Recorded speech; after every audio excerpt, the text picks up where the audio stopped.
coupe du monde moom bu ñëwee.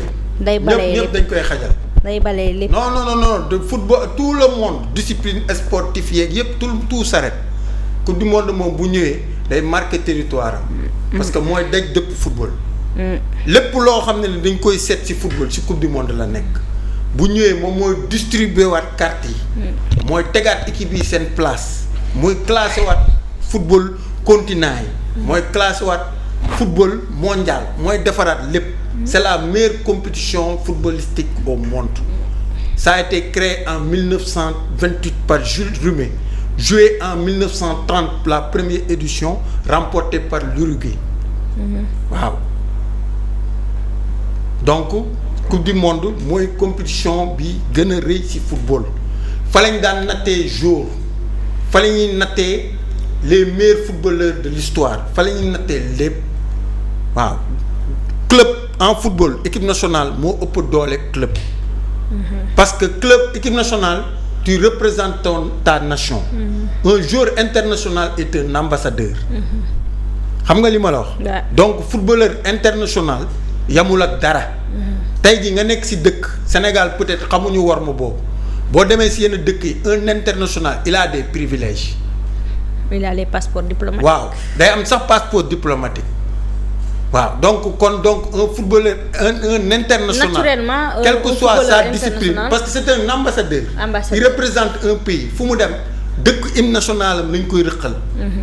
donc loolu c'est pas donné. tey jii un ambassadeur bu wàcc bu wàcc ci dëkk avec le drapeau d'un pays kooku dañ ko war a respecter dañ ko war a teg ci norme. moo tax coupe du monde yamul ak Ligue des champions yamul ak Europa League yamul ak conférence yamul ak championnat. waaw coupe du monde mami en 98 la redistribution carte gëj a am ci football parce que si la coupe du monde jógee de 24 équipes à 32 équipes là on est en 2026. avec 48 équipes waaw avec 48 léegi coupe du monde bi après cette coupe du monde là. da ngay gis football day classé wu waat boo xoolee 30 dernières années l'Europe domine le football mondial amoon na ay temps l'Amérique du Sud dominait le football mondial. Actuellement on voit l'avènement de l'Afrique nga xam ne il a eu sa première victoire en coupe du monde en 1982. La victoire de l'Algérie face à l'Allemagne de l'Ouest. 2-0 but de Raba Madjer et Belloumi. boobu mooy première victoire africaine en coupe du monde donc léegi actuellement nii l'Afrique bat pour la première fois en coupe du monde avec 10 équipes. Afrique mu ngi door a dem coupe du monde ak fukki équipes. donc on va voir l'Afrique tey coupe du monde bi il a l'occasion de faire partie du Gotha mondial. xam nga ba pare mu tombeek Afrique boo xam ne tamit ñam na lan mooy demi-finale. waaw ñam na l'Afrique est en train de l'écart entre l'Europe et l'Afrique est en train de se redistribuer en fait. Et l'Amérique du Sud le Brésil mythe bu mu amoon gars yi di ko considérer comme le sommet du football mondial mythe boobu wàcc na. l'Argentine aussi li mu daan am ba ñi ni di ko ragal muy wàcc parce que l'Argentine ils ont une équipe vieillissante malgré que coupe du monde bi passé ñoo ko jël mais l'Argentine ne fait plus peur comme avant xam nga.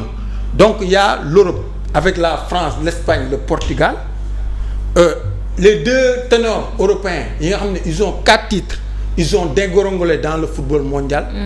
Moi, l'Allemagne qui vient de faire 2 coupes du monde, il est pas catastrophique. 2018-2022, il est tombé au premier tour. L'Italie qui depuis 2006 accumule les devoirs. xam nga 3e coupe du monde d'affilée sans participation.